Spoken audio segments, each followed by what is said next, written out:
Amém? Estão indo ainda, pode deixar, estão indo. Eles têm que ter música para eles irem.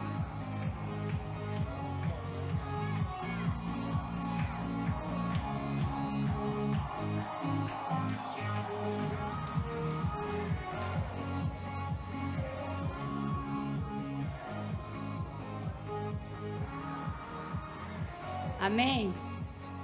Se tiver um lugar vago no teu lado, você pode levantar a mão, por gentileza? Tem alguma cadeira vazia?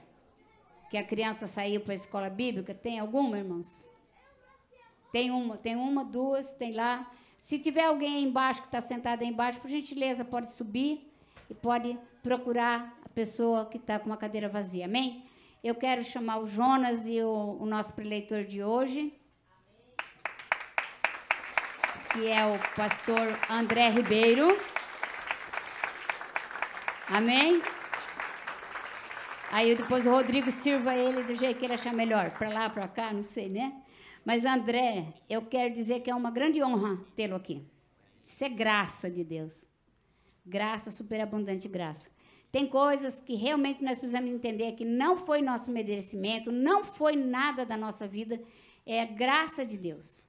É Ele que deu, né? Eu sempre entendi isso. Deus me deu, Deus me tira. E Deus me mantém, se eu me mantenho fiel. Né?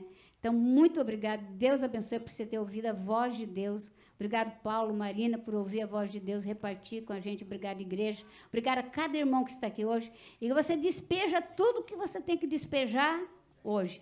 Não tem hora para terminar. Aqui nós costumamos assim, ficar assim 24 horas, só vamos embora na segunda-feira, sabe? Pede folga depois no outro dia, dorme no outro dia. Despeja, irmão. Solta, abre a caixa de ferramentas e solta a chave. Tá bom? Né? Eu quero pedir que o Jonas ore por você. Muito obrigado mesmo. Senhor Jesus, passando pela vida do teu filho, possa ministrar à igreja aqui presente, com poder, com autoridade, com ousadia do teu Santo Espírito, para nos conduzir ao propósito da soberana vocação em Cristo Jesus.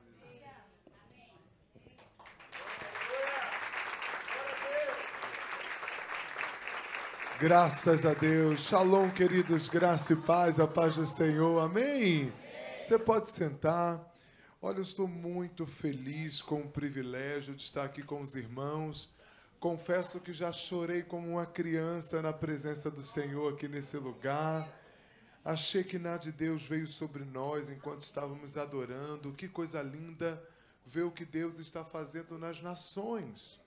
Confesso que a primeira vez que eu vi ao Brasil, que eu vi ao Japão, eu fiquei tão emocionado lá na reunião do RAM, que tinha sido lá na Bola de Neve, de ver tantos pastores juntos reunidos, cantando em japonês, ver que em japonês o nome do Senhor também está sendo entronizado, adorado em todas as nações. Só em 2024, Deus me deu o privilégio de pregar em 11 países. E nesses 11 países, Deus me deu uma graça de ver o nome do Senhor sendo entronizado em línguas diferentes, em idiomas diferentes. Então, Deus está fazendo um mover na terra. Talvez nós não vemos e, às vezes, até desanimamos, né? Dizemos, Senhor, onde o Senhor está? O que o Senhor está fazendo? Meu amado, Deus está fazendo um trabalho na terra. E nós fazemos parte disso. Os irmãos aqui estão fazendo parte disso. Graças a Deus por isso. Nós vamos hoje falar sobre Atos capítulo 1. Abra sua Bíblia comigo. No livro de Atos dos Apóstolos, no capítulo 1. Ontem, né, eu estou fazendo aqui com os irmãos uma dobradinha, mas eu comecei a palavra ontem, lá na igreja Aleluia, do apóstolo Paulo, e eu falei sobre 1 Reis 20. O tema da mensagem lá ontem foi Crises revelam oportunidades. E hoje eu quero dar continuidade ao que nós estamos falando, que é sobre o reino sobrenatural, e dizer para você que existe um poder sobrenatural para vir sobre você, para que você viva esse sobrenatural. Então nós vamos conversar aqui nessa manhã, e à tarde nós vamos terminar essa conversa, mas vamos começar falando sobre a promessa que Jesus fez aos seus discípulos que do alto ele derramaria poder. Atos capítulo 1, a partir do versículo 1, está escrito assim: Fiz o primeiro tratado, ó Teófilo, acerca de tudo que Jesus começou, não só a fazer, mas a ensinar, até o dia em que foi recebido em cima, depois de ter dado mandamentos pelo Espírito Santo, após os apóstolos que escolhera, aos quais também, depois de ter padecido, se apresentou vivo, com muitas infalíveis provas, sendo visto por aqueles por espaço de 40 dias e falando do que respeita ao reino de Deus. E estando com eles, determinou-lhes que não se ausentassem de Jerusalém, mas que esperassem a promessa do Pai, que disse ele: de mim ouvistes. Porque, na verdade, João batizou com água, mas vós sereis batizados com o Espírito Santo, não muito depois desses dias. Aqueles, pois, que se haviam reunido, perguntaram-lhe, dizendo: Senhor, restaurarás tu neste tempo o reino a Israel? E disse-lhes: Não vos pertence saber os tempos ou as estações que o Pai estabeleceu pelo seu próprio poder. Mas receberei a virtude, em algumas versões está o poder do Espírito Santo, que há de vir sobre vós, e ser-me-eis testemunhas, tanto em Jerusalém, como em toda a Judéia e Samaria, e até os confins da terra. Graças a Deus. Amém. Como a apóstola já começou me introduzindo, irmãos, eu sou da terra de parreiras, romãzeiras e oliveiras. Da terra de figueiras, onde os montes estão cheios de cobre e não é bala. Eu sou da terra que mana leite e mel, eu sou do Rio de Janeiro. Nós estamos numa obra missionária no Rio de Janeiro, na Baixada Fluminense, eu moro na Zona Norte, mas nós estamos implantando uma igreja, uma comunidade na Baixada Fluminense. Eu era pastor batista, por 15 anos estive no Ministério Batista, e agora nós estamos transicionando para uma comunidade profética apostólica poderosa, que Deus tem nos feito implantar ali na Baixada Fluminense. Então esteja orando por nós. Sempre que lembrar, diga: Senhor, abençoa o pastor André, dá graça a ele para lidar com carioca, porque carioca só é gente boa depois de convertido, gente. Antes disso, pensa num povo que dá trabalho a carioca. Costumo brincar que carioca não nasce, carioca nasce. Carioca é um espetáculo. Então lembre-se de nós e ore por nós. Mas nesse texto que nós lemos aqui, há muitos segredos, porque ele fala sobre a inauguração de um novo tempo, de um novo ciclo, de uma nova fase, que é a inauguração da igreja. Isso que nós estamos vivendo aqui, o poder de sermos comunidade, o poder de nos reunirmos, o poder de estarmos juntos, começou numa era ou numa época, numa estação de muitos conflitos e muitas dificuldades. Porque eu sei que talvez você saiba que Jesus, embora tenha feito uma revolução espiritual, a maior revolução que Jesus promoveu naquela época foi política. O templo em Jerusalém tinha 10.000 funcionários. Eram 10.000 pessoas servindo num serviço levítico, sacerdotal, num serviço de apoio à religião judaica, só em Jerusalém, para que a religião judaica funcionasse. E Jesus, com o seu jeito nada peculiar de ser, por várias vezes confrontou a religião, os mestres da lei, os doutores, confrontando a maneira de se viver a religião. Lembro-me de um dia em que Jesus está sentado nas escadas do templo, onde estão ensinando muitas coisas a respeito do judaísmo, e ele senta na escada do templo e ele começa a analisar as pessoas que estão indo entregar ofertas. E aí pessoas com grandes valores financeiros, com grandes malotes, vão lá entregar as suas ofertas e Jesus diz assim: esses aí estão entregando muito dinheiro, mas ninguém entregou o que essa mulher entregou, que era uma viúva, que tinha entregado 2 moedas, e o texto deixa claro em dizer que ela entrega todo o seu sustento mensal. Pense comigo. Era uma das obrigações do serviço judaico, do templo, da religião, manter os órfãos, as viúvas, os necessitados e os imigrantes. E Jesus, quando condena, Jesus, na verdade, quando fala a respeito daquela mulher, ele não está tecendo um elogio. ele está condenando o templo porque uma viúva só tinha 2 moedas para passar o mês. Então Jesus está o tempo todo confrontando o sistema religioso. Jesus está o tempo todo afirmando que é o Filho de Deus. Jesus está o tempo todo arranjando contenda e fazendo inimigos. Se você é crente e não arranja contenda, tem alguma coisa errada com você. E não é contenda porque a gente é chato, não. É contenda com o inferno. Porque existem pessoas que não vão gostar de você só pelo fato de você ser crente. Existem pessoas que não vão gostar de você só pelo fato de você ser justo. Existem pessoas que vão criar inimizades conosco só pelo fato de nós andarmos na luz. E aqui Jesus arranja um grande conflito porque ele é justo e porque ele se anuncia como Filho de Deus. E por causa disso, todo o sistema judaico agora se levanta contra Jesus e tramam contra ele junto com os romanos. E ele é morto. E quando Jesus morre assassinado na cruz do Calvário, os discípulos que ele havia reunido, as pessoas que ele havia juntado, as pessoas que criam nele, ficaram desesperadas. Ficaram assombradas pelo fato de que a proposta de salvação, a proposta de redenção que havia sido apresentada a eles, havia agora desaparecido junto com Cristo na cruz. Pense você viver anos de escravidão, porque é isso que Roma fazia com Jerusalém naquela ocasião.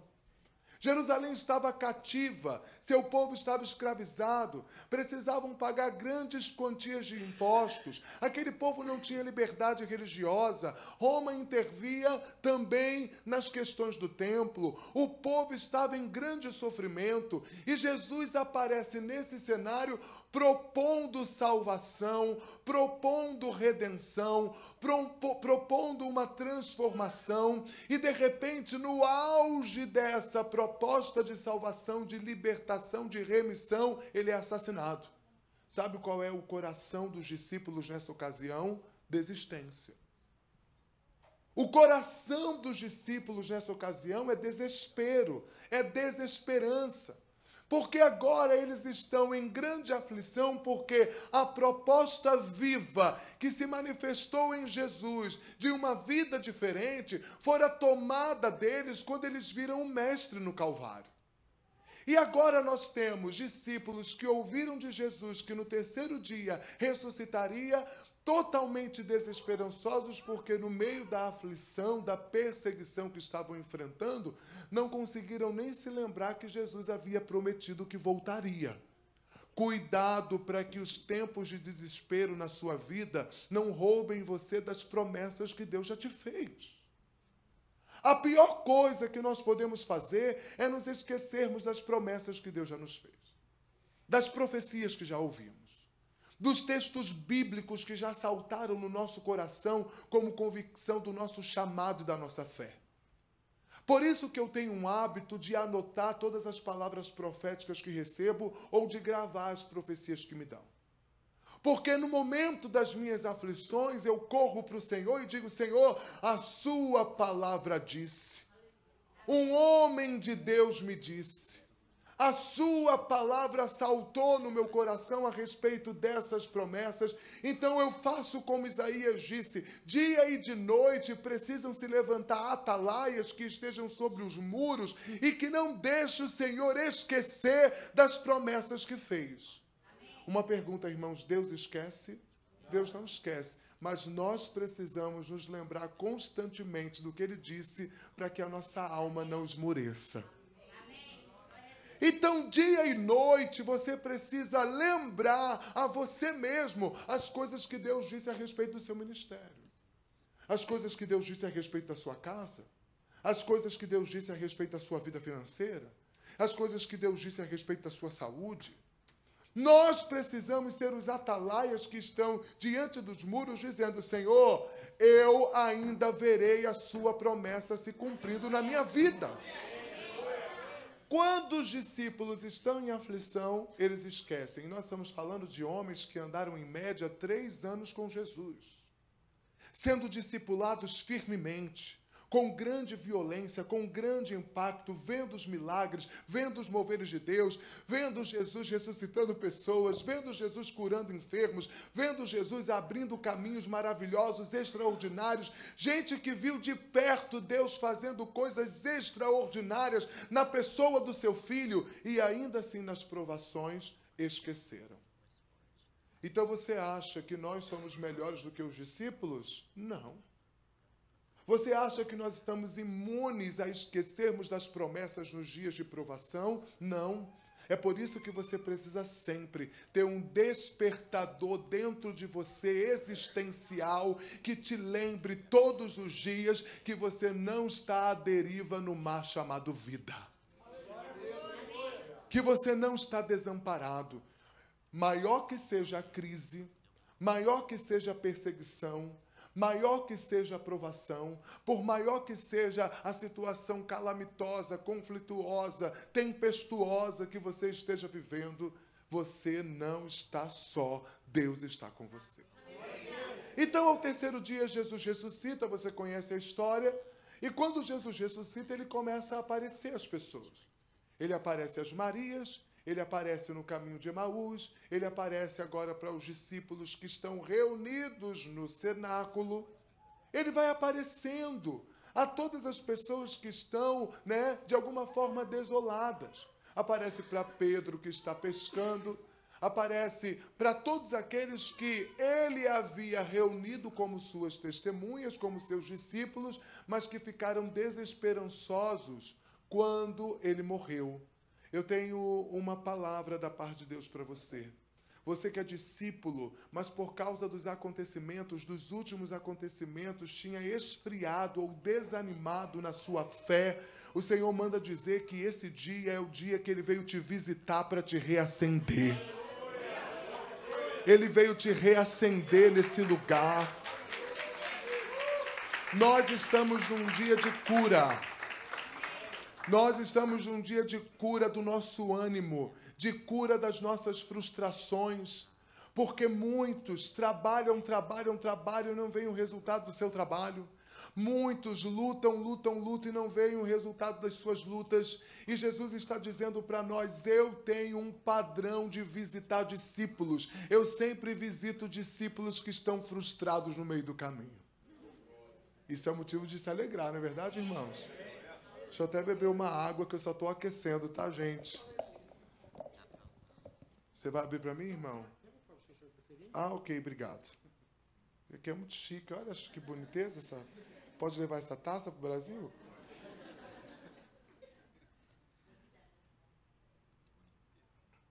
Nem sei se eu tenho mala, apóstola. É que eu faço as brincadeiras e depois não tenho como sustentar.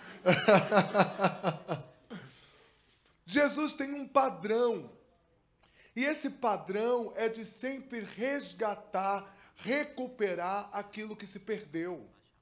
E talvez nós estejamos um pouco perdidos naquilo que Ele começou a fazer na nossa vida por causa de tanta turbulência que nós vivemos ao decorrer da nossa história. Lembro-me de uma situação que vivi, eu estava em África.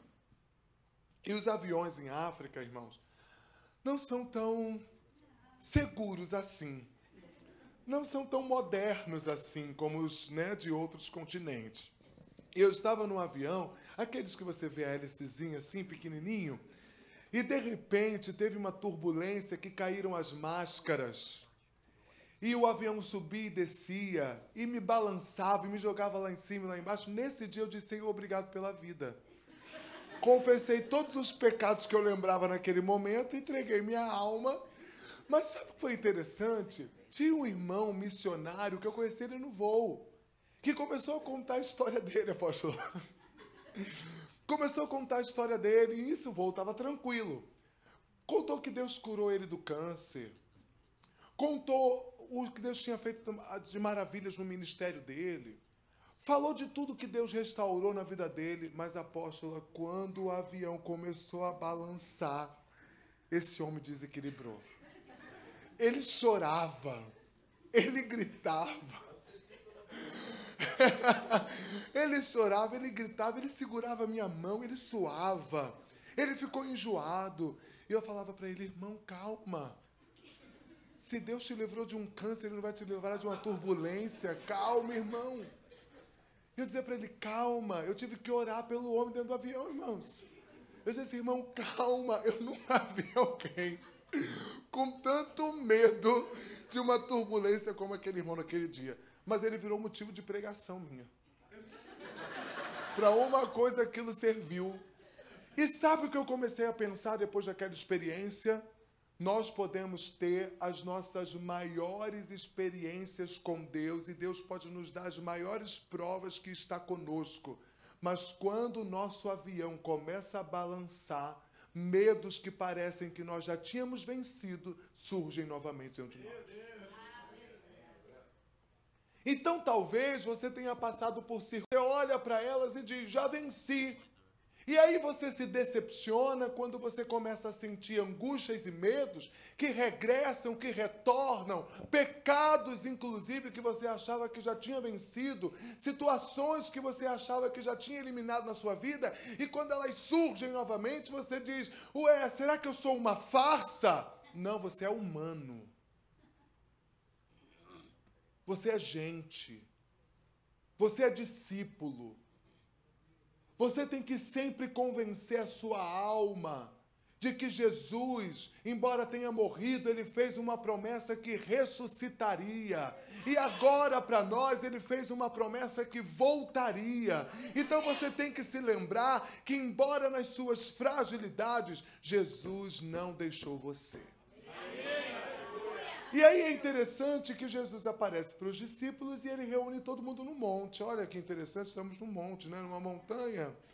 Jesus reúne os discípulos numa montanha, cerca de 500 homens, de acordo com o apóstolo Paulo escrevendo a sua primeira carta a Coríntios, dizendo que aproximadamente 500 homens estavam no dia que Jesus os reuniu na sua ida para o céu, na ascensão aos céus. Ele reúne 500 discípulos e diz para esses 500 discípulos em Atos 1, no texto que lemos, fique em Jerusalém até que do alto vocês sejam revestidos de poder. 500 discípulos ouviram essa promessa. Eles estavam frustrados, foram resgatados, Jesus apareceu ressurreto para eles, Tomé viu a marca das mãos, estava todo mundo animado de novo, estava todo mundo encorajado novamente, e Jesus disse, fiquem aqui em Jerusalém até que do alto vocês sejam revestidos de poder. Só que estar em Jerusalém naquela ocasião era estar onde queriam eles mortos. Se você quer viver as promessas de Deus, comece a entender que toda promessa de Deus para a sua vida vem acompanhada de rejeição. Toda promessa de Deus para a sua vida vem acompanhada de pedradas. Toda promessa de Deus para a sua vida vem acompanhada de perseguição e batalhas espirituais. Jesus faz uma promessa, fiquem aqui, onde vocês vão receber poder, não saiam de Jerusalém até uma segunda ordem, e aqueles discípulos no primeiro momento estão todos animados, estão todos encorajados, mas de repente, tanto os judeus quanto os romanos começam a perseguir os discípulos que davam testemunho de Jesus, que participavam de um grupo chamado O Caminho, e começam a ser perseguidos na mesma medida que Jesus fora perseguido, e agora eles estão sendo ameaçados de morte, porque queriam silenciar o movimento que Jesus começou. E é interessante, irmãos, que a gente vê isso na história de Pedro, quando Pedro está na Via Dolorosa, e antes do galo cantar pela terceira vez, não foi isso? Ele nega Jesus 3 vezes, porque ele teve medo de ser morto. Eu fico imaginando os homens ali em volta, vendo Pedro acompanhando a crucificação, olhando para Pedro, olhando para Jesus, olhando para Pedro, dizendo, você parece com ele. Não, nós já te vimos junto dele. Você não é aquele que andava junto com ele? Pedro diz, não sou eu não. E foge, porque tinha medo de passar pela mesma circunstância que Jesus estava passando. Então era perigoso estar em Jerusalém. Era perigoso estar naquela situação.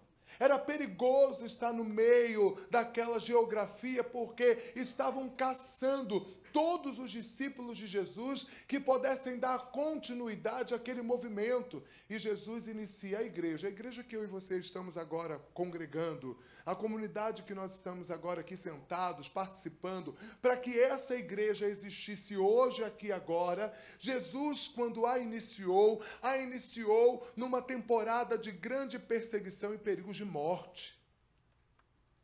Às vezes nós entendemos que quando recebemos uma promessa de Deus, vamos ser colocados, bem, eu sou praieiro, né? Eu gosto de praia, minha família toda gosta de praia. Então, o que é uma bênção para mim? É quando eu tenho a oportunidade de estar perto da praia, tomando água de coco, ouvindo o barulho da água batendo assim, gente, ó, é uma maravilha, avivamento, dá vontade de falar em línguas. E aí a gente espera que as promessas venham acompanhadas desse conforto. A gente espera que as vitórias venham acompanhadas desse conforto. Mas hoje o Senhor está corrigindo a nossa visão e as promessas que estão nos sendo feitas estão sendo acompanhadas de um grande desconforto para que você seja alinhado. A promessa antes de nos confortar nos desconforta. Vou repetir. A promessa antes de nos confortar nos desconforta. Vou repetir. A promessa antes de nos confortar nos desconforta. Se você recebeu uma promessa de Deus que não te desconfortou, tem alguma coisa errada nisso.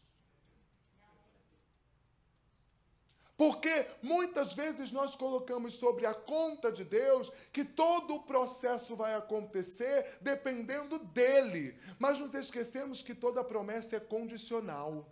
Toda promessa depende de obediência e cumprimento de mandamentos. Por isso que as Escrituras dizem, se você me obedecer, serás bendito no campo e na cidade. Se você guardar os meus mandamentos, se você for justo.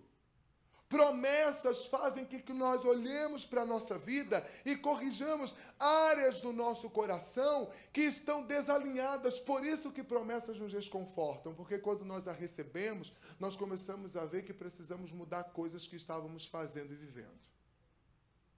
Quando os discípulos recebem a promessa, ficam animados num primeiro instante, mas quando as perseguições começam, de Atos capítulo 1 a Atos capítulo 2 são 10 dias. E em Atos capítulo 2 está escrito que quando o Espírito Santo desceu sobre aqueles que estavam perseverando em oração no cenáculo, só haviam 120 discípulos. Em 10 dias, 380 discípulos desistiram da promessa que ouviram da boca do próprio Jesus, depois de o verem ressurreto por causa de perseguição. Não é o diabo que nos faz desistir das promessas. Não é o diabo que nos faz abrir mão das promessas. Mas é a nossa falta de confiança e perseverança naquilo que Jesus nos disse, porque nós não suportamos os dias difíceis.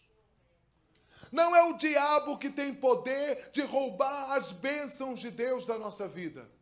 Mas é a nossa postura diante dos dias desafiantes que estão por vir, depois que a promessa foi liberada sobre a nossa vida. Eu tenho um anúncio para te fazer.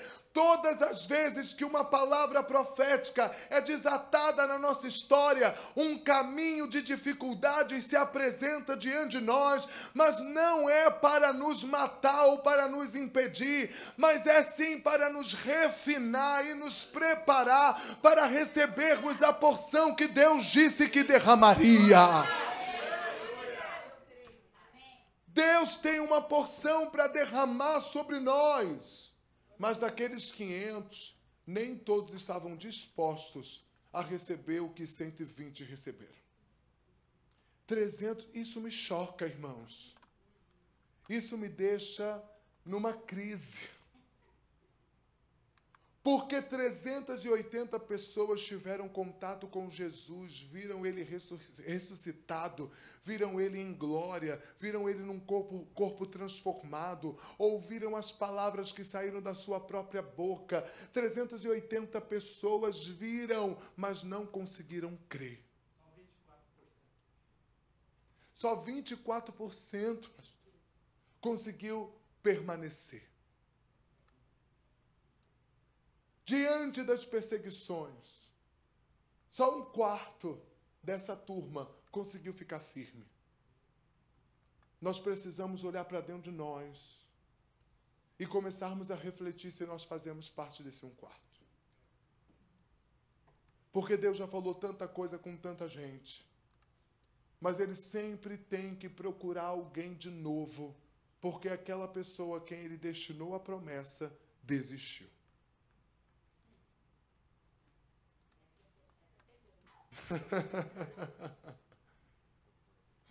Quantas coisas ele já falou que faria nessa nação, através da vida de pessoas que desistiram, mas ele está levantando uma nova geração.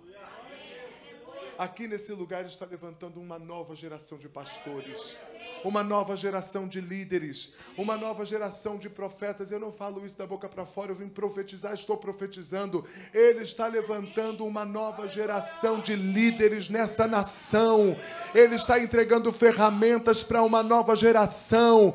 Uma geração passou, ele entregou ferramentas, ele entregou poder, ele levantou ministros, pastores de 20 anos atrás, 15 anos atrás, mas algumas dessas pessoas recuaram, desistiram, foram embora, entregaram o ministério, fecharam igrejas, desistiram de ovelhas, mas ele está de novo dizendo: eu estou derramando mais uma vez sobre vocês o que eu derramei há décadas atrás. Quem vai pegar? Quem vai andar na promessa? Quem vai resistir na dificuldade? Quem vai perseverar na perseguição? Se você se manter firme, a unção está sobre você, a promessa está sobre você, a chave está na sua mão, é a sua hora, chegou o seu tempo.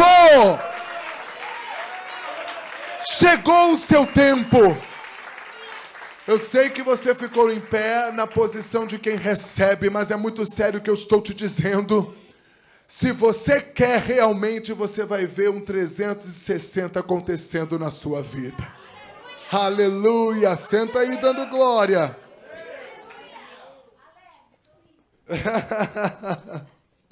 Aleluia! 380 vão embora, 120 ficam no cenáculo. E esses 120, quando recebem o poder do Espírito Santo, irmãos, um reboliço acontece na vida deles. Porque eles estavam dentro de uma salinha como essa, numa sala como essa, orando, esperando uma resposta, orando, esperando que Deus fizesse alguma coisa.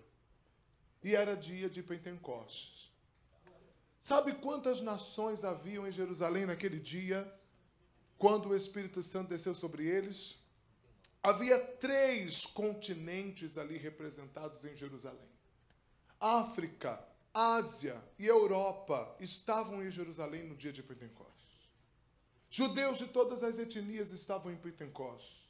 De vários idiomas estavam ali em Jerusalém. E o Espírito Santo desce sobre eles nesse dia. E eles estavam acuados, escondidos, porque estavam sendo perseguidos. Estavam sofrendo risco de morte. Estavam sofrendo perseguição. E quando o Espírito Santo desce sobre eles, olha que interessante, um grupo que estava escondido, com medo de ser preso, morto e perseguido, foram para a praça pública e começaram a anunciar com ousadia o testemunho de Jesus. Os primeiros sermões de Pedro arrebataram 8.000 pessoas. As pessoas começaram a se converter, os milagres começaram a acontecer, um movimento sobrenatural começou a acontecer em Jerusalém naquele dia, depois que o Espírito Santo foi derramado sobre eles. Pense nisso. Um grupo de homens corajosos se levantou naquele dia, resultado de inúmeros homens medrosos que estavam escondidos esperando uma resposta de Deus. Por isso que eu digo, Deus respeita a nossa humanidade. Deus respeita os nossos medos. Mas Ele diz, se você estiver disposto, eu transformo o teu medo em coragem. Se você estiver disponível, eu transformo a tua fraqueza em força. Se você estiver disponível, eu transformo o teu caos em paz. Se você estiver disponível, eu transformo essa situação. E agora eu começo a pregar, que foi uma introdução. Agora eu vou pregar. Atos 1:8, o texto que diz, mas recebereis o poder do Espírito Santo que há de vir sobre vós, e ser-me-eis testemunhas, tanto em Jerusalém, como em toda a Judéia e Samaria, e até os confins da terra, guarda um segredo nesse texto, que é na palavra poder, que no grego a palavra é dunamis, ou dínamos, que é justamente o poder de uma dinamite, um poder explosivo. Mas quando nós olhamos para o português, a tradução da palavra grega dunamis ou dínamos para o português tem 5 significados. E é sobre eles que eu quero falar, porque Deus disse para mim que quer liberar esse poder aqui nessa manhã sobre nós. E o primeiro sentido da palavra dunamis, traduzido para o português, o primeiro sentido dessa tradução é poder no sentido de possibilidade e probabilidade.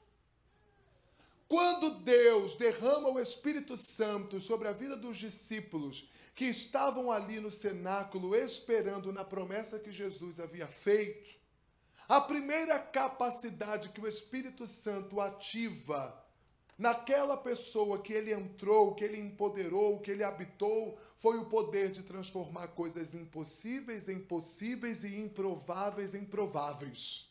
Ou seja, o Espírito Santo, quando veio sobre nós, ele ativou em nós a capacidade de transformar coisas, a capacidade de fazer com que situações sejam alteradas, transformando o impossível em possível e o improvável em provável. Vou te explicar para você entender. Quando o Espírito Santo estava no caos, lá na criação, eu não sei se você vai lembrar, no início de todas as coisas, a terra era sem forma e vazia. E havia caos na terra, havia caos no abismo. E o texto vai dizer que o Espírito Santo pairava sobre as águas, aonde? No abismo, no caos. Havia caos, mas o Espírito Santo estava onde, irmãos? No caos. Dá para imaginar que a terra já foi sem forma e vazia. Quando você olha pela janela, por exemplo, e vê toda essa criação, o conjunto de céu, com águas, com terra, com vegetação, com árvores, dá para acreditar que um dia a terra não teve forma, estava vazia, e um verdadeiro caos, só havia escuridão? Mas o Espírito Santo estava no caos porque ele estava medindo a terra, medindo a escuridão, para que dessas medições fosse formado aquilo que Deus estava desejoso de fazer. Guarde isso, preste atenção nisso. Quando o Espírito Santo veio sobre os discípulos que estavam perseverando no cenáculo, na promessa que Jesus havia feito, agora eles receberam a mesma potência, o mesmo poder daquele que estava lá na criação, medindo o caos. É por isso que muitas vezes Deus nos coloca em situações e ao lado de pessoas que nós não entendemos por quê. A gente diz, Senhor, por que o Senhor me colocou como vizinho dessa pessoa que dia assim quer se matar? Por que o Senhor me colocou no meio de uma família tão problemática? Por que o Senhor me trouxe amigos tão esquisitos? Por que o Senhor me deu esse colega de trabalho tão difícil? Por que o Senhor me deu esses amigos com um casamento tão destruído? Você nunca se fez essa pergunta? Por que Deus só te coloca perto de gente difícil? Por que Deus te coloca do lado de pessoas que estão em grandes guerras, enfrentando grandes adversidades? Porque funciona da seguinte forma. Sou íntimo do apóstolo Paulo, então vou usar ele para não me queimar com ninguém. Suponhamos que na vida dele haja caos, haja algum tipo de destruição. Lembre-se que é caráter de Deus, é padrão de Deus, que o Espírito Santo esteja trabalhando aonde? No caos. Mas no pacto da nova aliança, nos termos da nova aliança, o Espírito Santo não está mais nas coisas. O Espírito Santo agora está nas pessoas. No Antigo Testamento, o Espírito Santo se manifestava nos rituais e nas coisas. É só olhar, por exemplo, para a Arca da Aliança. A tampa propiciatória, que tinha a imagem de 2 querubins que guardavam a tampa propiciatória, recebia o sangue da remissão no dia da propiciação, e o fogo descia sobre a tampa propiciatória, e o Espírito Santo habitava onde, irmãos? Ali naquele material, naquele objeto. Mas agora, no Pentecostes, o sacrifício de Cristo, que é propiciatório, o livro de Hebreus vai dizer, a cruz do Calvário é a tampa propiciatória da nova aliança. Jesus, o sumo sacerdote, que entrou no Santo dos Santos e derramou na cruz, que é a tampa propiciatória da nova aliança, o seu próprio sangue. Mas em vez do Espírito Santo descer sobre a cruz, o Espírito Santo agora desceu sobre nós. O maior sinal de que o sacrifício de Jesus deu certo é eu e você sermos cheios do Espírito Santo. Porque o Espírito Santo estava sobre o ritual. Agora, o ritual que Jesus fez na cruz permitiu que nós recebêssemos o fogo de Deus como sinal de que os nossos pecados foram perdoados. Vou abrir um parênteses, não tem nada a ver com a palavra que eu estou dizendo, mas eu quero falar porque eu senti de falar. Talvez você esteja guardando culpa sobre coisas que você viveu e fez. Talvez você guarde ressentimentos por causa das histórias difíceis. Talvez você já fez coisas que você tem vergonha de lembrar e você não quer que ninguém saiba, porque isso atormenta você, isso gera dentro de você caos. Mas eu quero te lembrar que o maior sinal de que você foi perdoado é o Espírito Santo na sua vida. Não importa o que você tenha feito, não importa os erros que você tenha cometido, não importa onde você tenha tropeçado, se você aceitar o sacrifício de Cristo como obra suficiente de remissão para a sua vida, o Espírito Santo vem sobre você e você é perdoado dos seus pecados. Eu quero denunciar a mentira que o diabo tem te contado de que você é culpado. Não! Na cruz do Calvário você foi absorvido da sua culpa. Você está absorvido da sua culpa. Absorvido da sua culpa. Você está perdoado. Você está perdoada. Voltando para a palavra. Quando o Espírito Santo vem sobre nós agora, ele não perde a proposta. Ele não perde o propósito. Ele ainda tem o objetivo de que é colocar na terra ordem. Que é colocar na terra ordem no caos. Que é ajeitar as coisas, transformar a escuridão naquilo que Deus quer que seja feito. Mas agora ele está em nós. Ele está dentro de nós. Mas Deus tem um desejo que a vida do Paulo ali, o apóstolo, que eu estou usando como exemplo, seja transformada. Então o Espírito Santo não sai de mim para ir para o Paulo, para fazer a obra que ele tem que fazer. Porque agora eu não sou mais uma casa de veraneio, como acontecia na antiga aliança, onde grandes homens como Davi, como Elias, como Eliseu, eram visitados para realizarem uma coisa. Agora o Espírito Santo habita em mim, habita em nós. Ele não se retira de nós, ele habita em nós. Na antiga aliança o Espírito Santo vinha, você me ajuda, irmã? O Espírito Santo vinha, por exemplo, veio sobre ela como veio sobre Jael, no livro de Juízes, no capítulo 4. Veio sobre ela, e aí Jael, o texto diz que era uma mulher fraca. Uma mulher que não tinha muitas capacidades. No tempo onde uma mulher liderava um exército, Jael foi para a batalha. Onde Débora liderava um exército, foi para a guerra, Jael teve que ficar em casa. Isso revela sua fraqueza. Ela não era capaz de ajudar. E aí o comandante do exército inimigo entra na casa de quem? Da Jaelzinha. Da fraquinha. Da que ficou em casa, enquanto uma mulher estava liderando um exército. Como que você acha que as mulheres que não puderam ajudar na batalha se sentiram? Menosprezadas, talvez. Rejeitadas. Não é verdade, gente? Não puderam ajudar. Mas aí o inimigo entra na casa de quem? De quem não era nada.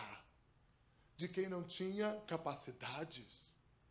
Ele menospreza tanto Jael, o próprio inimigo menospreza tanto Jael, que ele diz assim para ela: fica lá na porta. Se alguém vier me procurar, você me acorda. Ele disse: essa aí não vai fazer nada. Ele dorme dentro da casa dela, porque menosprezou a capacidade dela de fazer alguma coisa. Mas o texto diz, irmãos, que essa mulher fraca pega uma estaca. Vem, Jael, pega uma estaca. Pega a estaca no chão, Jael, pega a estaca. Pega a estaca, pega o martelo. Enquanto ele dormia, ela vai na cabeça dele, no ouvido, e dá uma martelada na estaca, que não conseguiu arrancar a estaca do chão, porque a estaca passou pela cabeça dele e grudou no chão, e não conseguiu arrancar a estaca do chão. O que eu quero dizer para você? Deus não nos escolhe porque nós somos capazes de fazer. Deus nos escolhe porque Ele vê que nós temos disposição para fazer. A capacidade quem nos dá é quem, irmãos? O Espírito Santo, Deus. Só que depois que Jael fez o trabalho, o que aconteceu? Ela volta para quem ela era e o Espírito Santo vai continuar de fazer o trabalho que ele tem que fazer na terra. Está dando para entender o que eu quero dizer? Então Jael agora não é mais protagonista. Jael agora vai viver a vida comum dela depois de ter matado um homem poderoso. Mas agora, na nova aliança, o Espírito Santo não me visita. O Espírito Santo habita em mim o tempo todo. O tempo todo, o tempo todo, o tempo todo. Então ele não sai de mim. Então, ele tem uma obra para fazer lá no Paulo. Então, o que ele vai fazer? Ele vai dizer, olha, eu não tenho como sair da minha casa. Então, sabe o que ele faz? Ele pega a casa de Deus, como o apóstolo Paulo diz que nós somos a casa de Deus.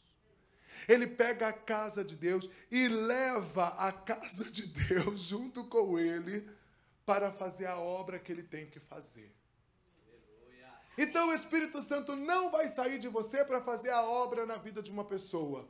Mas ele vai pegar você e vai levar você junto para o caos e vai dizer para você: eu te dei poder para transformar o impossível em possível e o improvável em provável. É por isso que Deus tem pegado você e tem levado você para o caos. É por isso que Deus tem pegado você e levado você para perto de pessoas com histórias difíceis. É por isso que Deus tem pegado você e colocado você perto de pessoas com doenças incuráveis. É por isso que Deus tem pegado você e colocado você junto de mães que choram porque os filhos estão aprisionados. É por isso que Deus tem pegado você e dito para você: não desista do seu filho, porque você tem poder para transformar o impossível em possível e o improvável em provável. É por isso que Deus tem dito para você: não desista do seu casamento, porque você tem poder para transformar o impossível em possível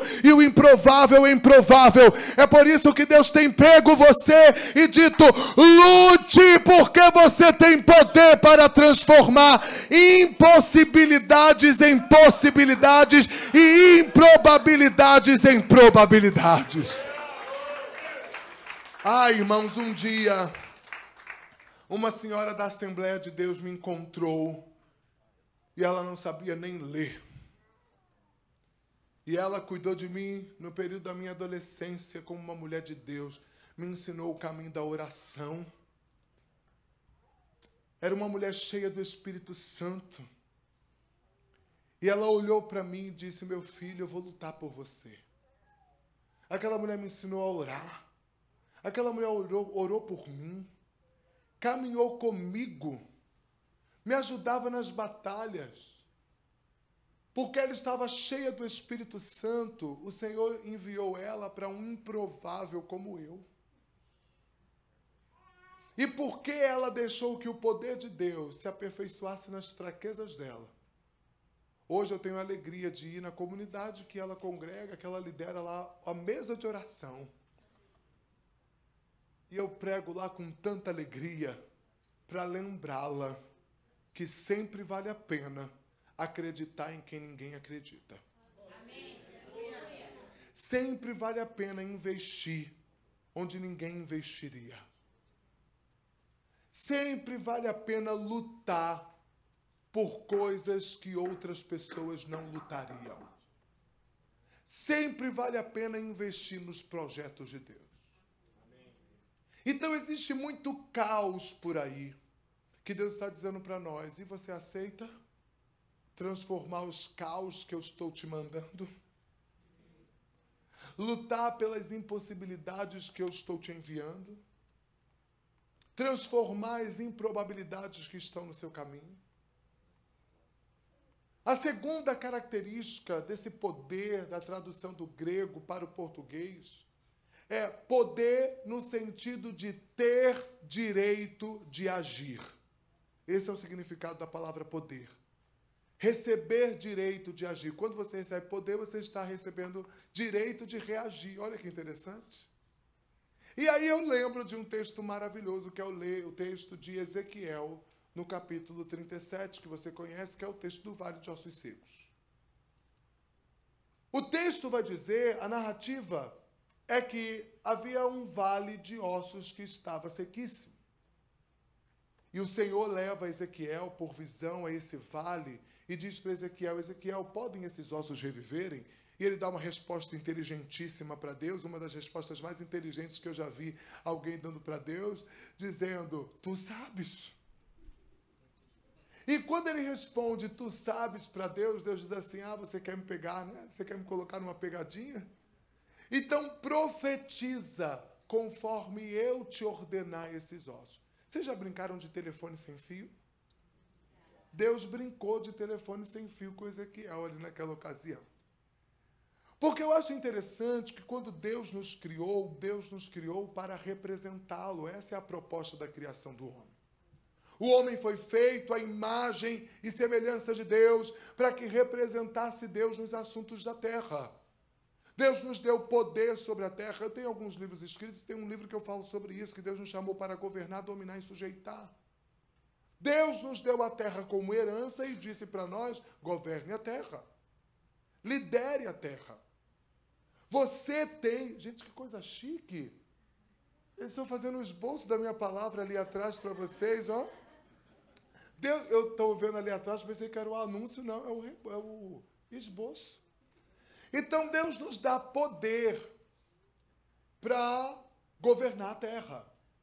Então, ele disse para Adão, a terra é sua, então você vai governar sobre ela, você vai dominá-la, você vai sujeitá-la. Adão era representante de Deus. É por isso que uma coisa interessante que acontece no Éden é que o diabo não quis a glória que ele via em Deus. Ele quis a glória que ele via em Adão. Ele olha para Adão e diz, eu quero o que Adão tem. Eu quero a glória que Adão tem. Eu quero o poder que Adão tem. Por isso que ele tenta Adão, para que Adão, ao cair, ele tenha o que Adão tinha. Ele queria a glória de Adão, o poder que estava sobre Adão. Por isso que o diabo ganhou o título de príncipe deste mundo, governador deste século. Porque quando Adão cai, automaticamente, o que é entregue para Adão? Para o diabo, perdão? O poder sobre a terra. É por isso que nós vemos no Antigo Testamento guerras, fome, miséria, povos sendo mortos, 80 mil, 100 mil, 140 mil em batalhas, porque o diabo tinha o poder sobre as pessoas, porque Adão tinha entregue esse poder quando comeu do fruto lá no Éden. Agora, Deus está dando um prenúncio do que ele quer fazer através do Espírito Santo na vida do homem, quando ele diz isso para Ezequiel: profetiza conforme eu te ordenar. E Ezequiel está no vale de ossos sequíssimos, e Ezequiel capítulo 37, versículos 7 e 8, uma expressão vai ser usada no hebraico muito interessante. Ele vai dizer: enquanto eu profetizava, e no hebraico essas palavras se apresentam como queruso.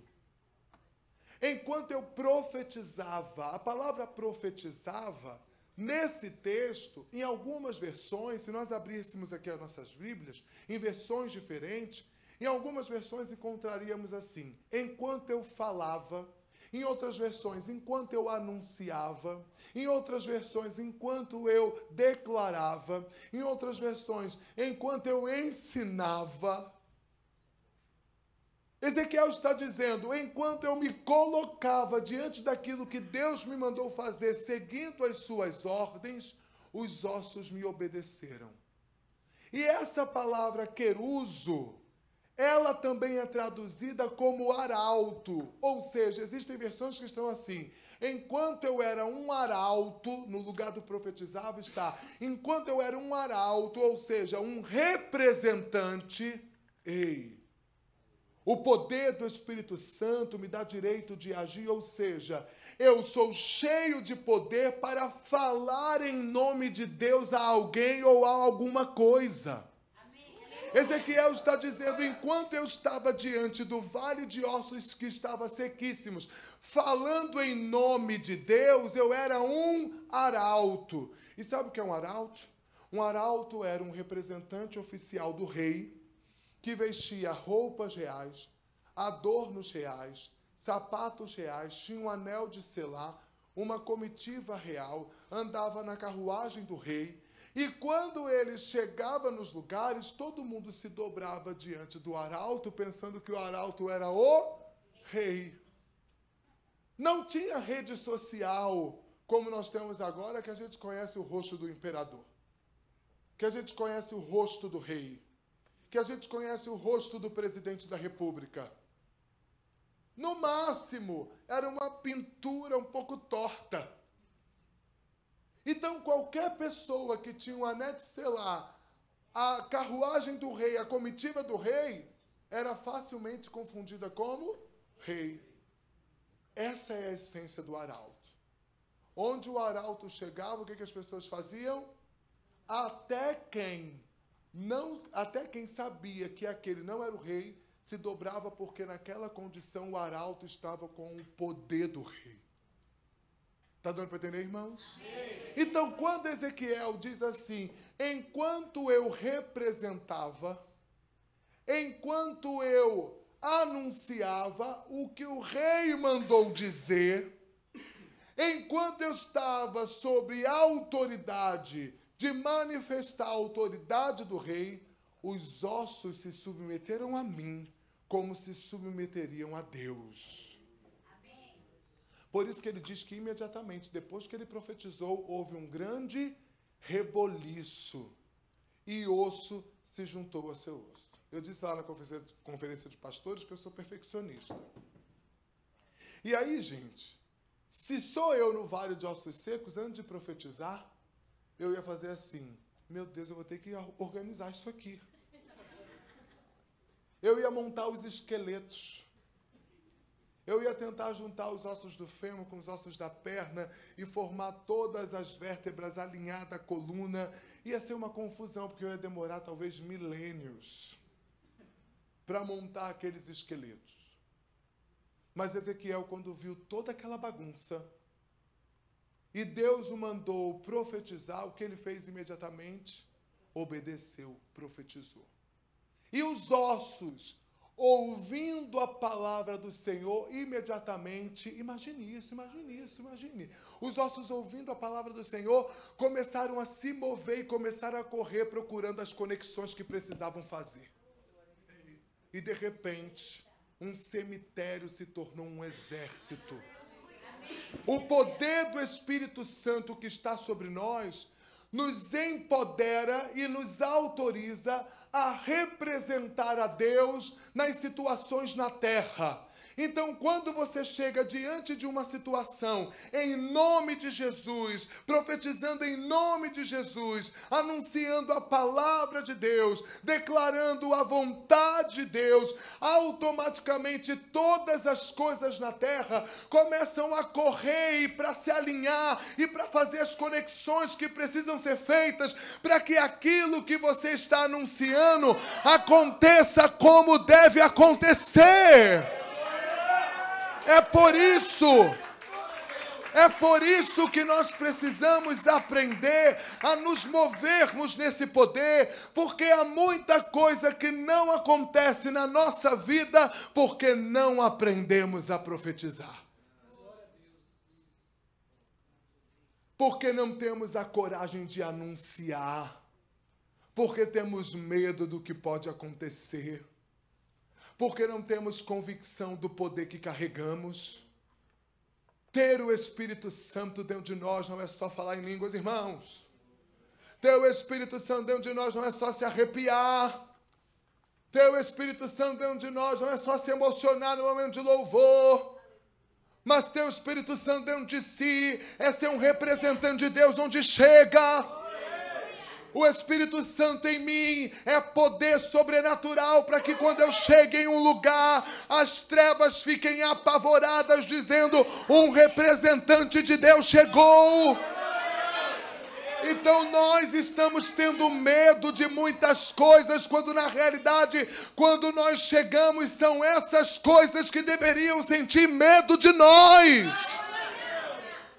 Então nós temos medo da enfermidade, mas é a enfermidade que deveria tremer de medo.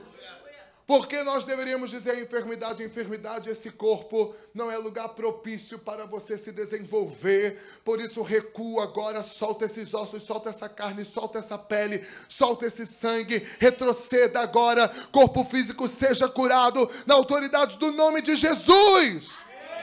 E a enfermidade automaticamente, ouvindo a declaração profética, diz: eu preciso me submeter, porque ele não é Deus, mas está na posição de alguém que tem autoridade para assim fazer, porque está cheio do Espírito Santo. Então a enfermidade automaticamente se dobra, dizendo: eu vou precisar obedecer.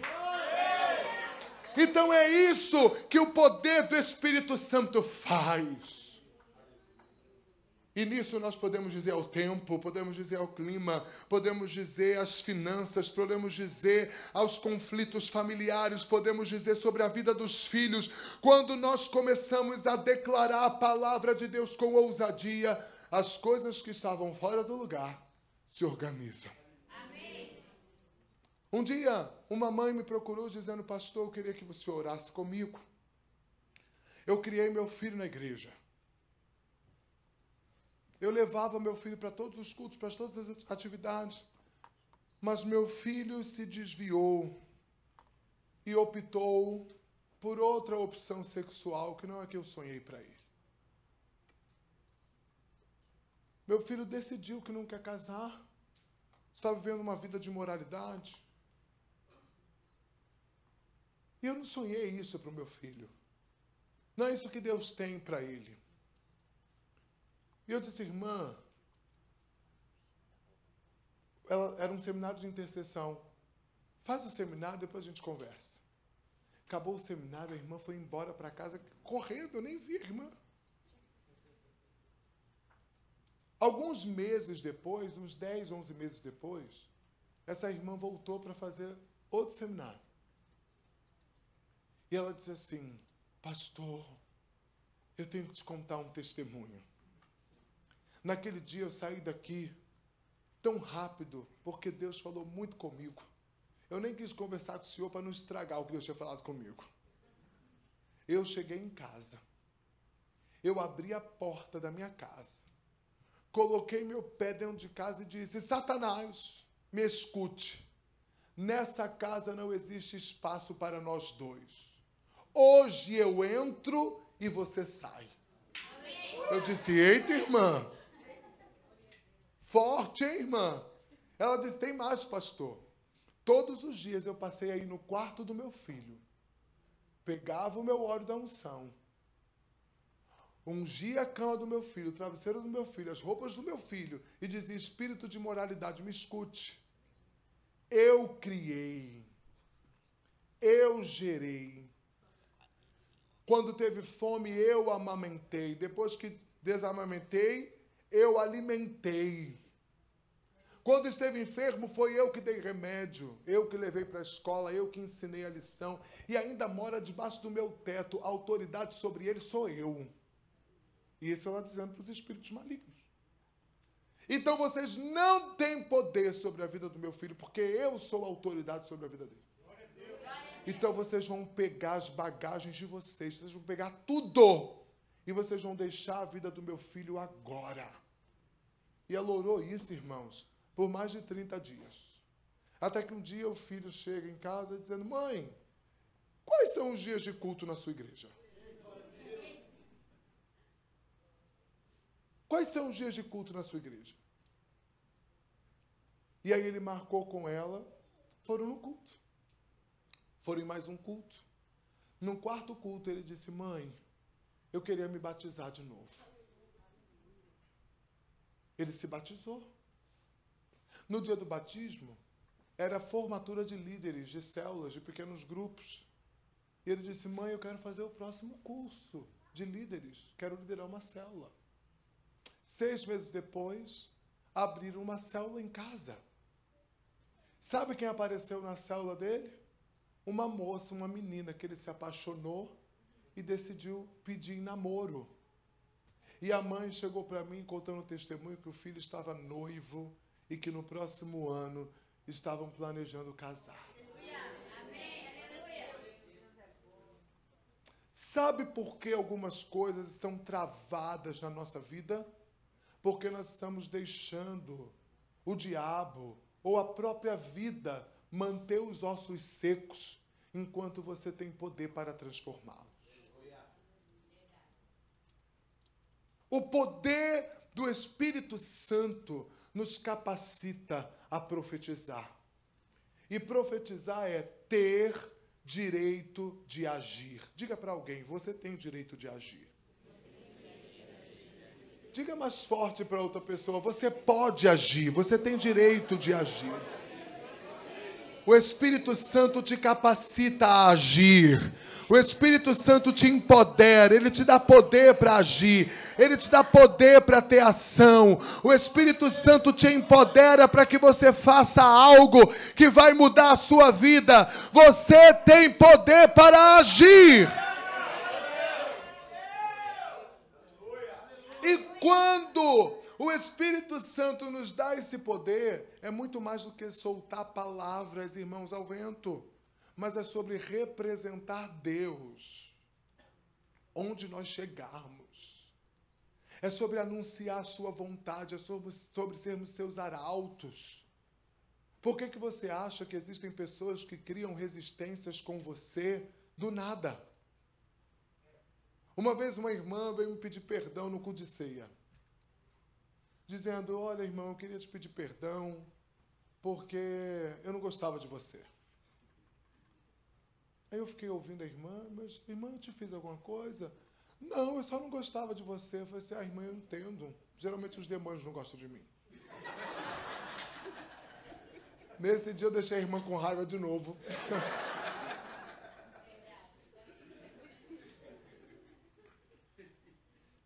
Mas existem coisas na nossa vida que não acontecem de maneira natural.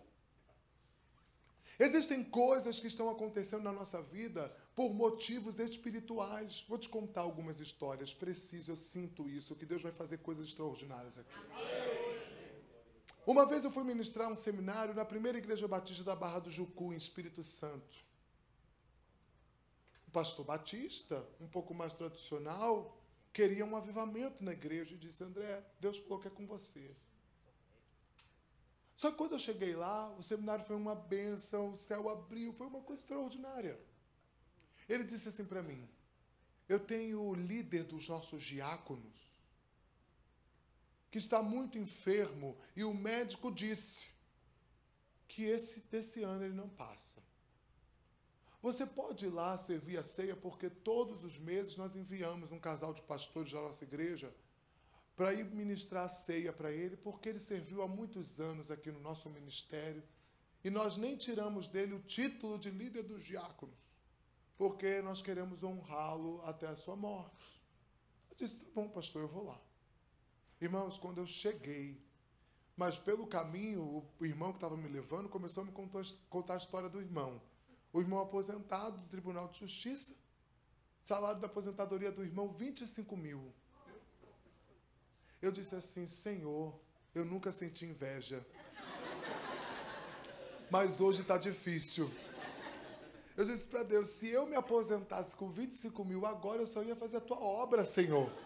O Senhor disse para mim, mentiroso. Se eu tenho 25 mil de aposentadoria, eu ia estar na minha cobertura de frente para a praia, né, irmãos? Eu ia ficar querendo viajar para pregar, arranjar problema com o diabo, ficar arranjando encrenca? Não. O Senhor me repreendeu na hora. Eu disse, Senhor, por que o Senhor me conhece tanto assim? Me conhece mais do que eu mesmo. Mas quando eu cheguei na casa do irmão, que eu coloquei o pé na casa do irmão, o irmão manifestou demônios. Foi um escândalo, irmãos. Um diácono batista manifestando demônios. O povo ficou escandalizado. Os pastores que foram comigo não sabiam onde enfiar a cara. E os demônios disseram, eu fiz de tudo para você não chegar aqui. Eu tinha percebido as resistências. De perder ao voo, a turbulência no avião. Um trânsito terrível da minha casa ao aeroporto Galeão, no Rio, é 20 minutos. Eu levei 3 horas para chegar no aeroporto naquele dia. Quando consegui pegar um novo voo, o avião, turbulência.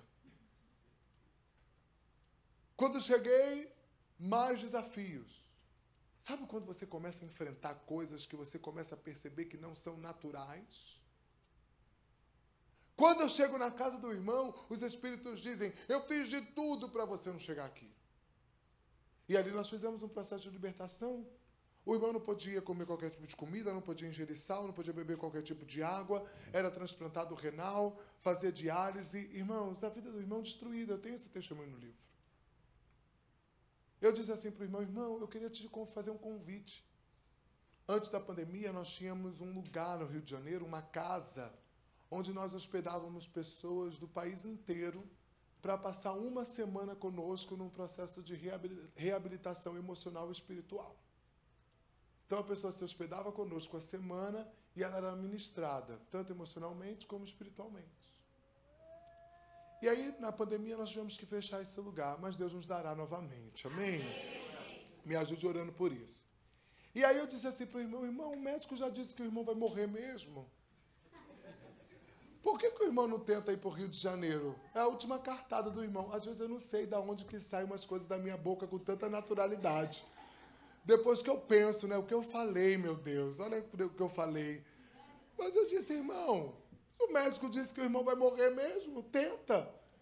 Que não pode beber qualquer água, não pode comer qualquer comida, não pode ficar muito tempo sentado, não pode ficar muito tempo em pé. Sente muitas dores. Eu disse, irmão, dá a última cartada. Tem gente que precisa despertar, né, gente? Quando ele chegou no Rio de Janeiro, ministramos o irmão, ele teve vários episódios de manifestação demoníaca. Mas uma coisa que eu achei impressionante, é isso que eu escrevo no testemunho, que ele diz assim, os espíritos disseram para mim, da mesma forma que eu matei o pai dele, eu vou matá-lo também. E o pai dele trabalhava numa roça, e cortando uma árvore veio um vento. O pai dele estava cortando a árvore esperando que a árvore caísse para o outro lado. Veio um vento que fez a árvore quebrar em cima dele e ele morreu partido no meio, no campo. Com 50 anos de idade. Esse irmão tinha 49 anos de idade. E os demônios disseram, nós vamos matá-lo da mesma maneira que nós matamos o pai dele. E ali nós fizemos toda a libertação, e aí o processo aqui é longo, expulsamos os demônios, esse irmão correu, pulou, dançou, festejou, foi um milagre sobrenatural. Era impotente sexualmente há 8 anos. Ficou impotente sexualmente dos 41, entre 41 e 42 anos. Jovem. A enfermidade tirou dele a vida, a autoestima.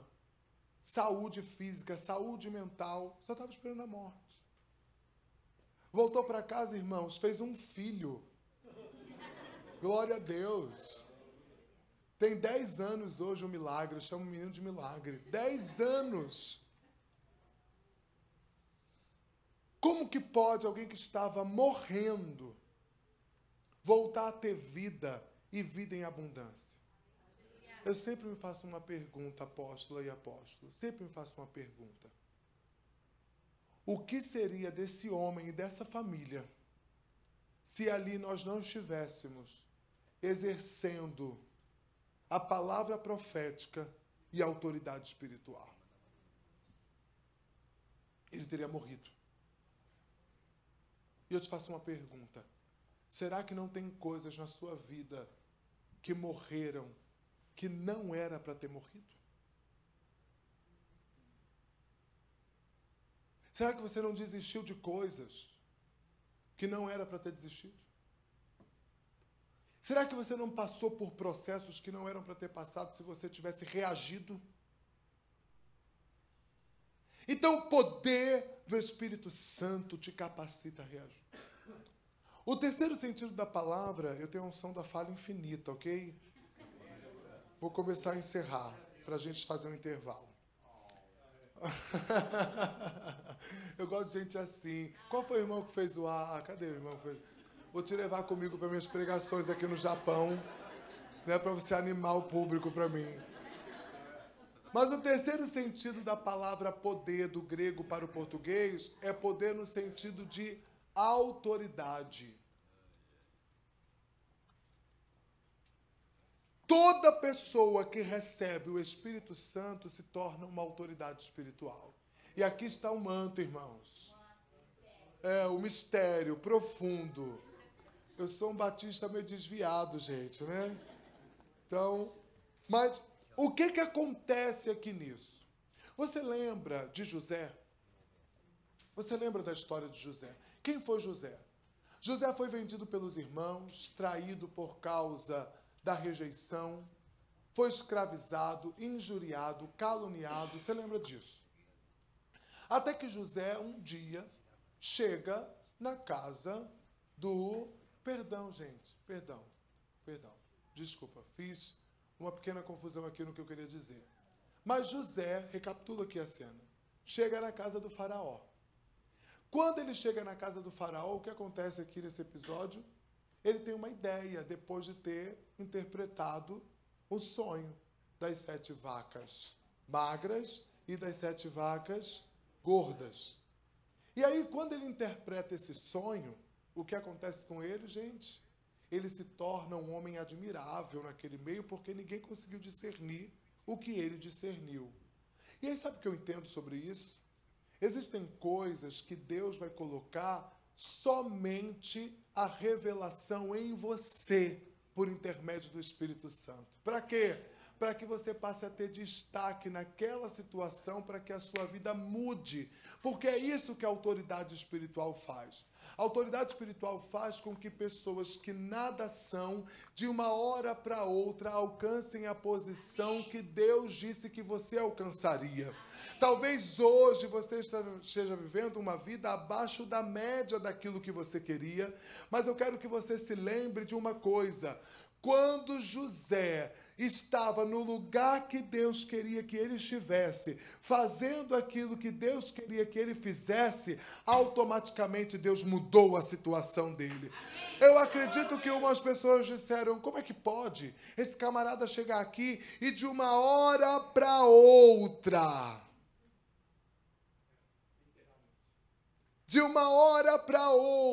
as coisas mudarem? É porque a autoridade espiritual não diz respeito a quanto você tem na conta no banco. A autoridade espiritual não diz respeito a quantos certificados você tem. A autoridade espiritual não diz respeito ao quão famoso você é.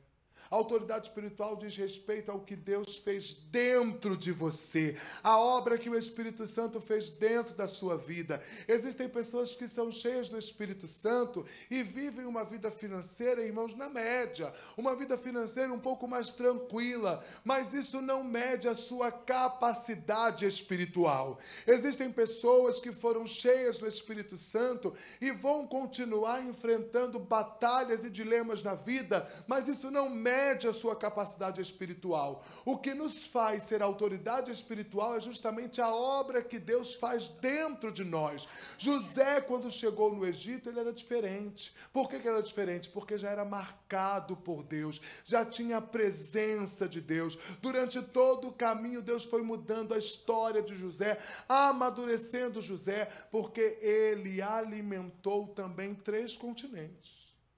Os celeiros que José construiu no Egito alimentou África, Ásia e Europa novamente. A ideia que José teve fez com que ele alimentasse nações numa das piores crises que o mundo já viveu na questão alimentícia. Então, talvez você diga assim, nossa, a minha história foi muito difícil. O que eu vivi nessa terra foi muito cruel. As minhas histórias com família foi muito difícil. A minha história com pai e mãe foi muito difícil. Eu tenho tudo para não ser uma pessoa realizada. Mas quando você lembra que o Espírito Santo em nós muda a história de um bastardo, muda a história de um abandonado, muda a história de um abusado, muda a história de um deixado, muda a história de um traído, muda a história de um injustiçado, em um governador que pode mudar a história de nações. Você começa a entender que a sua autoridade espiritual não é fruto dos seus méritos, dos seus esforços, das suas capacidades, mas do desejo de Deus realizar coisas na sua vida. Então, toda pessoa cheia do Espírito Santo se torna autoridade espiritual. Recebeu o Espírito Santo, você passa a ter autoridade. À tarde nós vamos falar só sobre autoridade. O quarto sentido da tradução da palavra dunamis, do grego para o português, é poder no sentido de força. E eu amo essa parte. Eu amo isso. Porque quando nós olhamos para a Antiga Aliança, nós percebemos 2 histórias interessantes sobre isso. Quando Gideão estava malhando trigo no lagar, onde que era o lugar de malhar trigo, gente? Na eira. No lagar amassava as uvas e na eira sacudia o trigo e era assim, uma peneira bem grande, onde colocava-se o trigo. E aí eu vinha, balançava a peneira com movimentos circulares, ou então de cima para baixo. E depois que o grão estava separado da palha, eu jogava o trigo para o alto e retirava a peneira. Para quê? Para que o vento levasse a palha e o grão caísse na terra que já estava arada, preparada para receber o grão. Então era assim, uma eira, um campo descampado, onde ventava muito. Eu tenho a peneira cheia de trigo, eu balanço o trigo na peneira, ou então eu vou circulando, ou então eu vou fazendo esse movimento aqui. Depois que eu olho para a peneira e vejo que a semente foi separada de toda a palha, o que eu faço? Jogo para o alto e tiro a peneira. Para quê? O vento leve a palha e o semente, o trigo, caia no solo que já está preparado. Tenho muitas lições com isso aqui. Primeira, não dá para separar palha de semente sem vento. É por isso que às vezes vento está atando a nossa vida.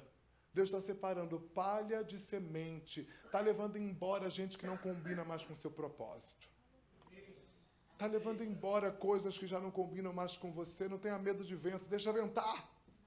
Deixa ventar para acelerar o processo.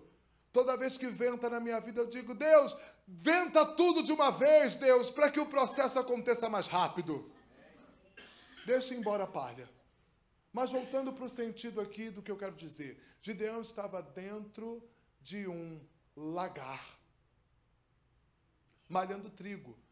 Qual a diferença do lagar para a eira? O lagar tinha lagares de 3 metros de profundidade, onde os homens se escondiam.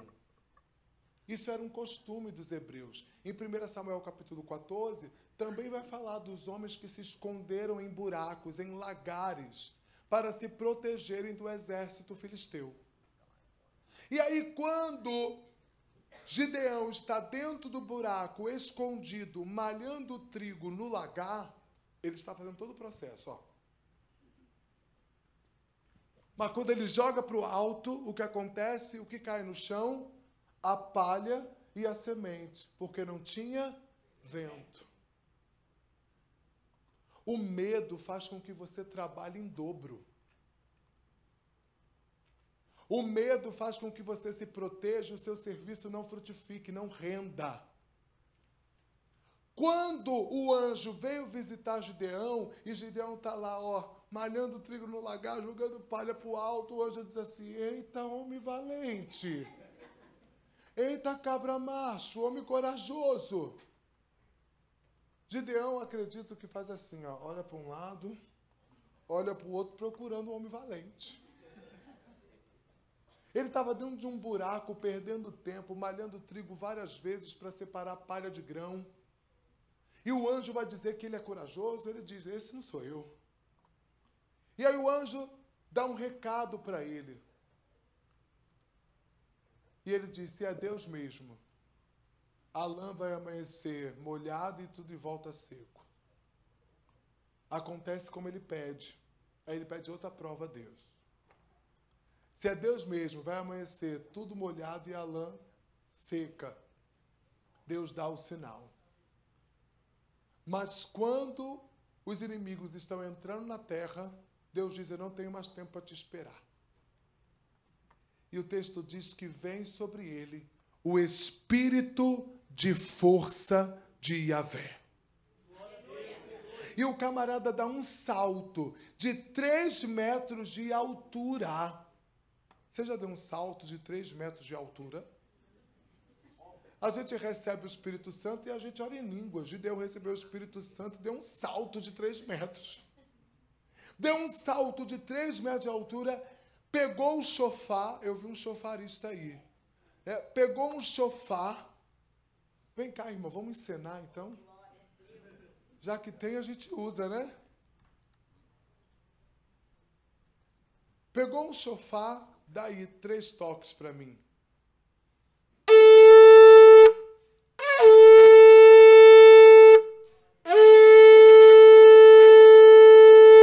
Ele toca e começa a gritar: ei, eu estou aqui! Toca e grita: ei, eu estou aqui! Desse jeito aqui. Como é que pode um camarada que está escondido? Alguns estudiosos dizem que o esconderijo de Gideão pode ter durado de 2 a 7 anos. Ele não ficou escondido dias. Foram anos. E, de repente, ele dá um salto de 3 metros, pega o chofar, dá esse brado e reúne 32 mil homens de uma hora para outra. O texto deixa claro a resposta. Esse toque e esse grito é fruto de: e o espírito de força de Yahvé o dominou. E houve paz. Depois de todo o conflito, a história é longa, você conhece, mas houve paz em Israel, porque um homem foi cheio do espírito de força de Yahvé. Outro texto é 1 Reis, esse texto que eu disse está em Juízes 6, 33, 34, mas outro texto é 1 Reis, capítulo 19, versículo 46. Elias está numa situação muito difícil, porque ele profetiza que choveria, e Acabe pega essa informação, pega os seus soldados, seus homens fortes, vai encontrar com Jezabel em Jezreel, e o título do capítulo 19 diz: Acabe planeja, trama matar Elias. Ele pega o anúncio de chuva que o profeta mesmo deu e vai na frente para tramar contra Elias. Deus viu. Irmãos, eu costumo dizer que Deus vê coisas que nós não vemos, Deus ouve conversas a nosso respeito que nós não ouvimos, Deus está no futuro que nós não estamos, Deus sabe o que estão tramando contra nós, Deus sabe o que estão falando de nós, Deus sabe as situações que levantaram contra nós e Ele mesmo nos defende. Amém. E aí o texto diz, apóstolo, que o espírito de força de Yahvé vem sobre Elias. Ninguém fala nada, ninguém diz nada, mas o texto diz que quando Elias recebe o espírito de força, sabe o que ele começa a fazer? Ele começa a correr, mas com tanta velocidade que ele corre mais do que os cavalos de Acabe. Então imagine uma estrada, Acabe com seus cavalos, com o seu exército, todo mundo indo a galopes de cavalo para Jezreel, e de repente vem um homem correndo.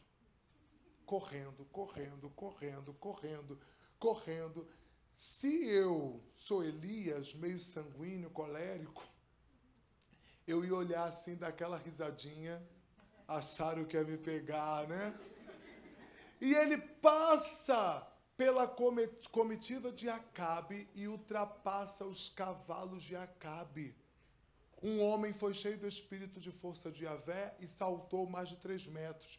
Outro foi cheio do espírito de força de Yahvé e correu mais do que cavalos. É isso que Jesus está dizendo que nós receberíamos. O Espírito Santo nos dá força. Um, quando recebeu força, saltou. O outro recebeu força, correu. Ou seja, quando nós recebemos o Espírito Santo, nós somos colocados à frente nas situações. Nós não somos mais pegos em tramas. Eu costumo dizer assim, enquanto você vinha com o seu fubá, o meu angu estava pronto.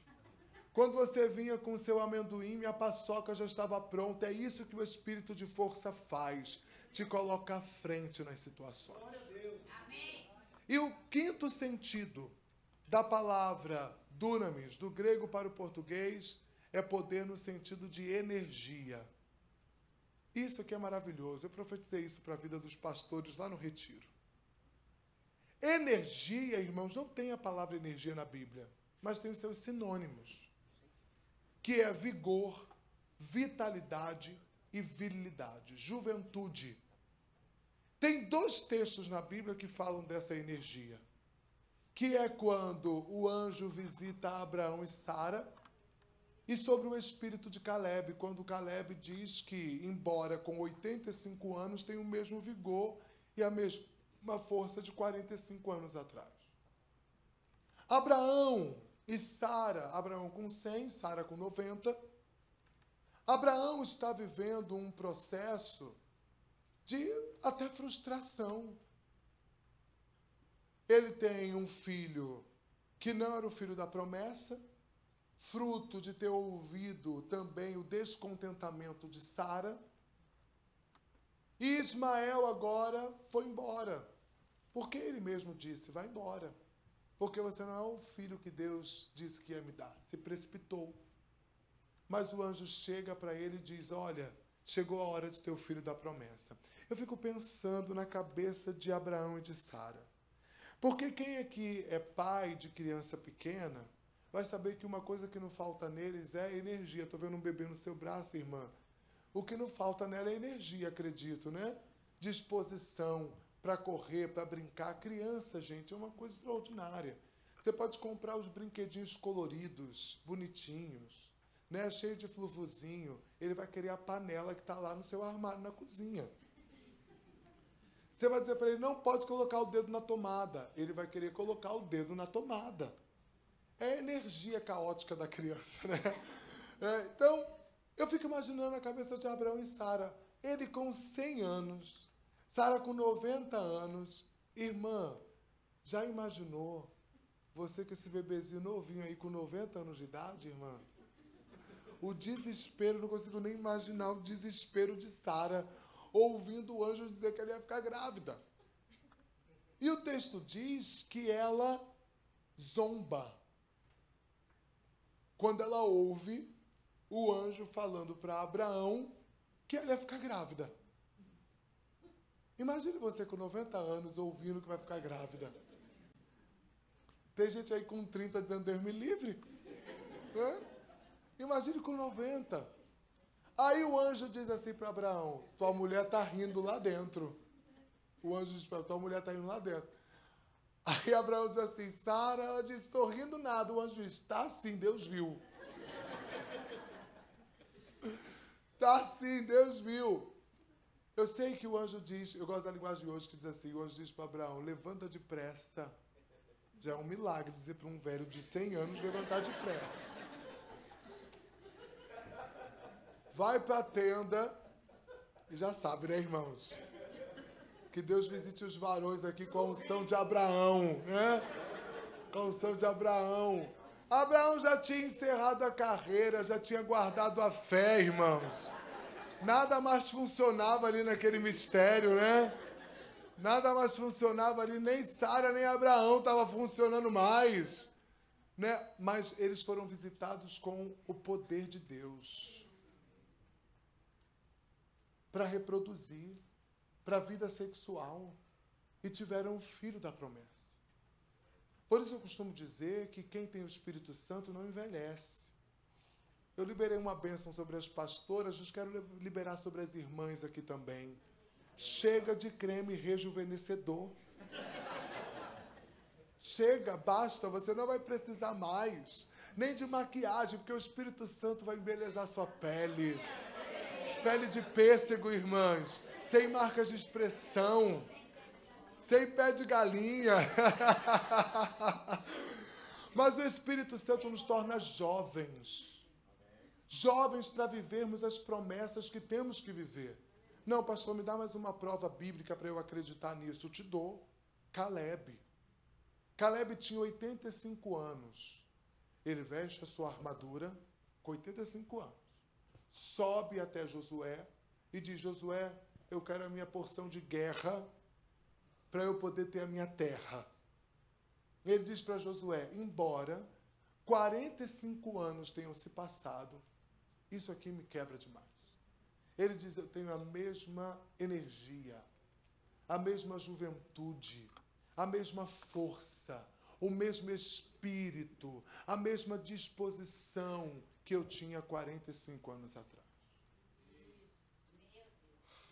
Você acha mesmo que o Espírito Santo é só o balabalá?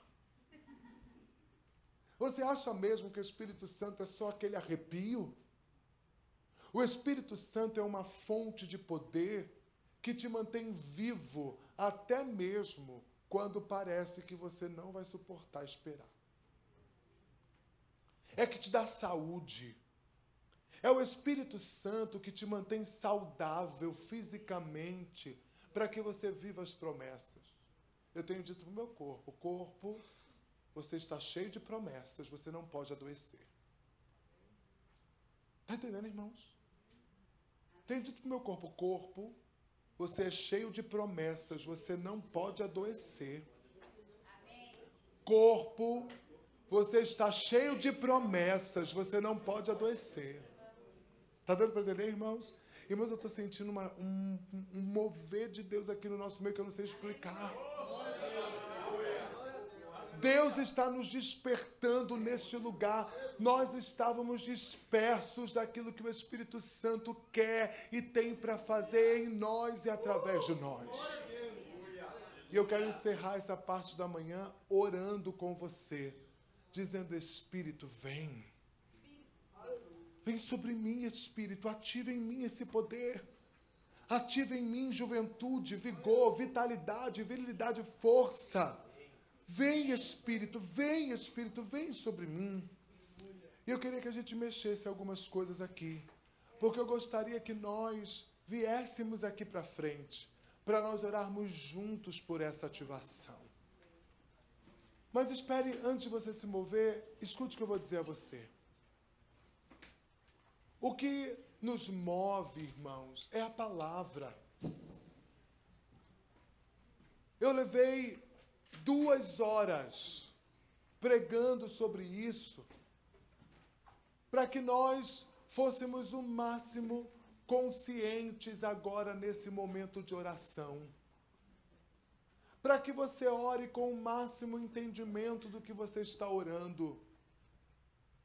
Poder de Deus, vem sobre mim. Tem gente em sua volta precisando que você desperte. Tem situações na sua vida que precisam ser mudadas. Está esperando o despertamento seu, esperando você despertar. Então, quando você vier aqui para frente, e aí se não couber, nós afastamos um pouquinho as cadeiras, depois organizamos. Mas quando você vier aqui para frente, venha com esse sentimento de deixar o Espírito te dominar. Eu tenho dito para Deus uma coisa. Eu tenho dito, Senhor, eu estou com tanta saudade quando o Teu Espírito me dominava. Senhor, eu estou com tanta saudade quando o Senhor me controlava. Eu estou com tanta saudade, Senhor, das experiências que eu tive contigo, quando o Senhor dominava o meu ser. Quando o Senhor me dava uma fé sobrenatural, quando o Senhor me dava uma fé que me fazia saltar as muralhas, romper as barreiras. Senhor, eu estou com saudade daquelas experiências, Senhor, onde o Senhor dominava o meu ser e eu não tinha mais controle de mim. O Senhor quer nos visitar nessa noite, nessa manhã, de novo, mais uma vez. Então, venha orar comigo com esse sentimento, dizendo: sim, Senhor, eu quero o mover do Teu Espírito na minha vida. Sai do seu lugar, vamos orar, sai do seu lugar. Vamos para frente. Você pode vir para o meio, venha